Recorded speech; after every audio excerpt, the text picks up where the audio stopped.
Assalamualaikum warahmatullahi wabarakatuh. Kami dari kelompok 5, perkenalkan nama saya Langga Hazel. Saya Dinu Wandari. Saya Drupadi Putri Langi.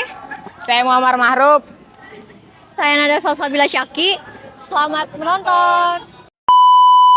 Saat ini kita lanjut bersama dengan saya Hanis Harifah sebagai wakil ketua OSIS SMA Cengkareng 1 dan saya ketua OSIS SMA Cengkareng 1. Kita akan mewawancarakan wakil ketua OSIS dan wakil ketua OSIS membacakan halaman nomor 1 dan 2. Yang pertama, menurut Anda demokrasi di sekolah itu apa sih? Menurut saya sendiri, demokrasi di sekolah itu merupakan suatu langkah pertama kita sebagai siswa-siswi ataupun pelajar untuk mengetahui bagaimana lebih detail, lebih mendalamnya demokrasi yang ada pada negara Indonesia.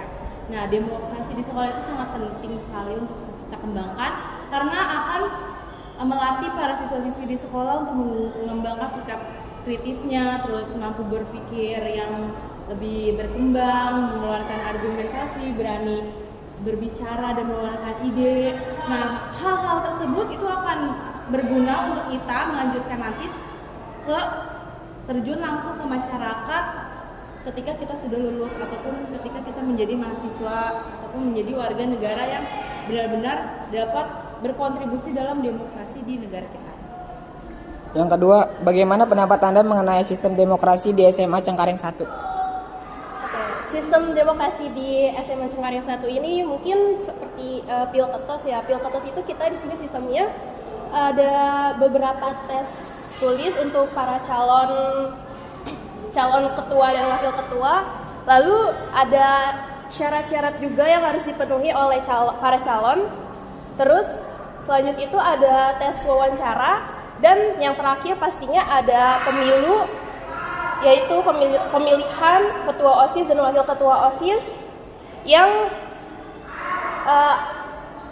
semua warga sekolah itu dapat berpartisipasi dalam kegiatan tersebut. Yang ketiga, siapa saja yang berperan aktif dalam pemilihan ketua OSIS? Oke, berperan aktif pastinya semua lingkup di sekolah ini berperan ya, termasuk ke guru, pembina akan menyiapkan para anggota-anggota OSIS-nya untuk mempersiapkan apa saja keperluan eksternal maupun internal pada saat pemilihan demokrasinya. Nah, termasuk juga di dalam SMA Cengkareng 1, siswanya itu aktif dalam terjun langsung. Karena di dalam SMA ini sistemnya, karena sekarang ada P5 seperti kalian ini demokrasi. Nah, kalau di sekolah kami demokrasi itu langsung terjun langsung untuk mempersiapkan demokrasi. Jadi para siswa-siswi kelasnya yang ikut membantu anggota OSIS, otomatis dengan adanya terjun langsung kita jadi mengetahui nih bagaimana sistem demokrasi di sekolah. Jadi semuanya aktif.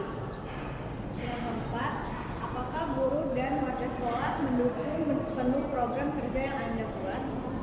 Kalau untuk program pastinya udah didukung ya oleh sekolah dan guru-guru juga sudah mendukung karena sebelum ada pemilihan juga kita sudah berkoordinasi dengan para guru dan pastinya pembina kami juga untuk apa saja sih program yang bagus untuk sekolah ini dan program apa saja yang bisa meningkatkan kualitas di sekolah ini.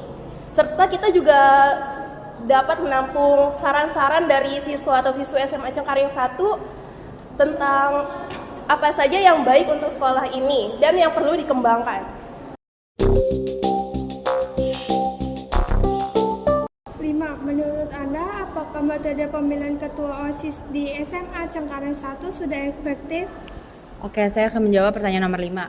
Menurut saya, sebagai wakil ketua OSIS, pemilihan yang sudah terjadi di SMA Cengkareng 1 cukup efektif ya. Seperti yang sudah Kak Serly jelaskan pada nomor 2 tadi, bahwa sistemnya itu ada debat, pemaparan visi misi. Nah, dalam pemaparan visi misi, para siswa-siswi, para guru, para lingkup di sekolah dapat mendengarkan apa saja nih dari calon-calon visi misinya untuk mengembangkan, memajukan lagi kualitas sekolah di SMA Cengkareng 1. Dengan kita mendengarkan, otomatis mereka pasti mempunyai pandangan serta pertanyaan-pertanyaan yang lebih kritis untuk diajukan kepada para calon yang akan menjadi pertimbangan mereka untuk memilih mana yang menurut mereka pemimpin terbaik selanjutnya. Nah, itu cukup efektif.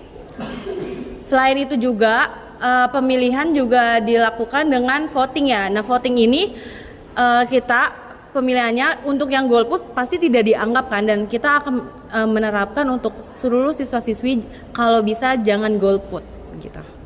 Pertanyaan yang keenam, apa yang akan Anda lakukan jika demokrasi di SMA Cengkareng 1 tidak berjalan dengan lancar? Oke, nah demokrasi di SMA Cengkareng 1 juga bisa dibilang tidak selalu lancar, tidak selalu berhasil, pasti di dalamnya ada hambatannya. Nah, hal-hal yang harus dilakukan yang pertama yaitu kita harus mengobservasi lebih detail nih, apa saja hal-hal yang menjadi penghambat demokrasi kita tidak berjalan dengan lancar.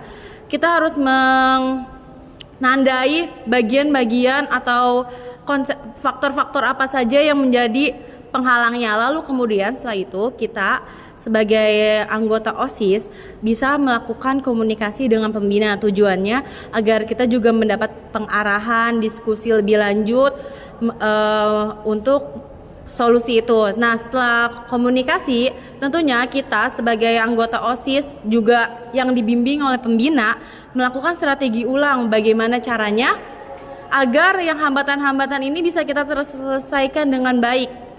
Lalu yang paling pentingnya agar demokrasi lancar, hal yang paling mendalam, yang paling dasar yang harus kita terapkan yaitu pola pikir dari anak-anaknya dulu yang kita rubah sehingga kita mendapat dukungan penuh dan mereka bisa mengikuti alur kita mengadakan demokrasi ataupun program-program kita bakal didukung oleh mereka. Jadi demokrasi akan berjalan dengan lancar.